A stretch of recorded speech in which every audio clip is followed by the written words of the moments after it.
Bonjour, je suis Jean-Jacques Gomez, je suis avocat au barreau de Paris. J'ai été pendant plus de 39 ans magistrat, au tribunal de Paris en particulier, et j'ai rejoint les dernières années de ma carrière judiciaire la Cour de cassation, où j'ai été conseiller.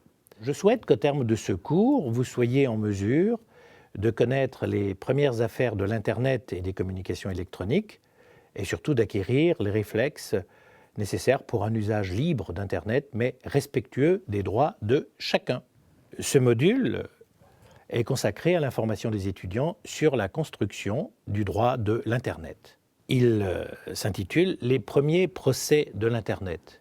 Je n'évoquerai pas, par conséquent, les procès actuels. Il s'agit de tous les procès que j'ai vécus en tant que juge entre les années 1996 et 2002.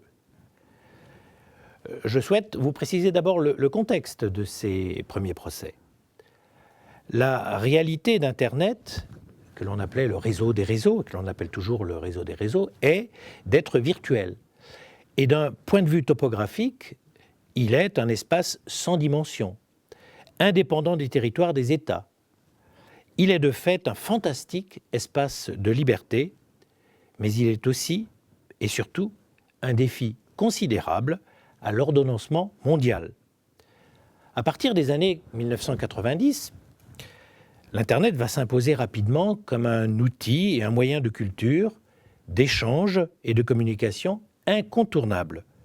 De nos jours, aucun pan des activités humaines ne lui est étranger. Le particulier, les sociétés, les associations, les administrations l'utilisent. Cette liste, bien entendu, n'est pas exhaustive.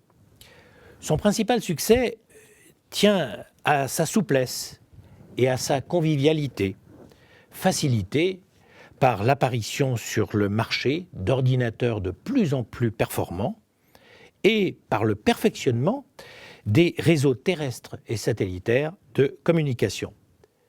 Il se dégage d'Internet un sentiment de liberté et de maîtrise absolue des choses et des actions.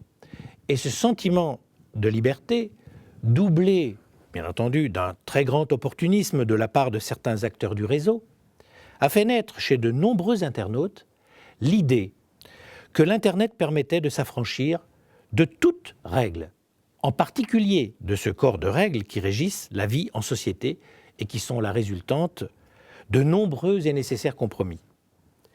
Convaincus qu'il leur était possible de faire sur le net ce que bon leur semblait, sans contrainte aucune, ils se sont progressivement installés, par conviction ou par naïveté, dans une sorte de certitude d'une impunité absolue, n'hésitant pas à franchir toutes les barrières au mépris du droit des autres.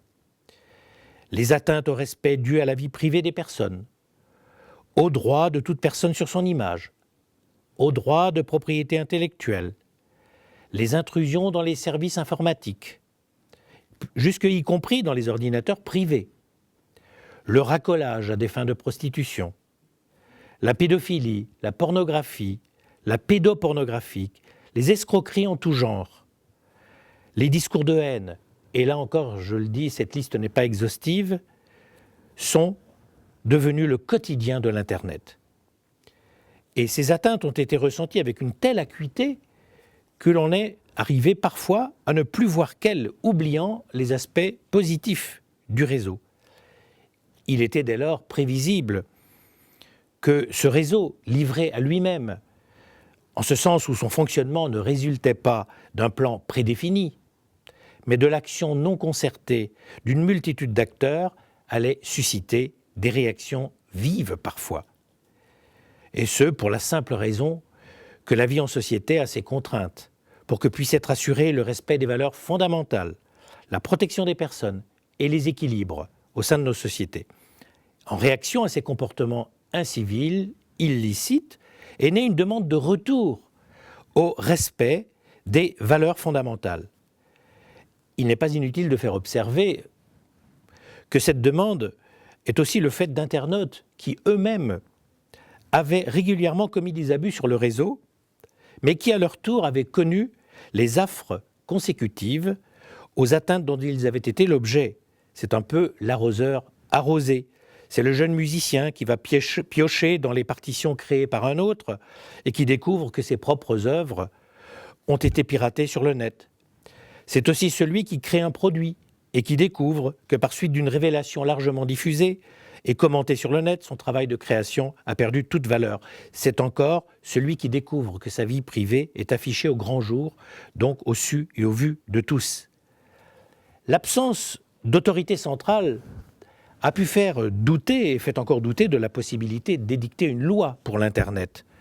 Si, à une époque un peu surannée, où Internet était de fait réservé à la communication scientifique ou entre militaires, l'ordre sur le réseau résultait de ce qu'on en appelait la netiquette, qui était une forme d'autorégulation acceptée tant par nécessité que par respect de l'autre.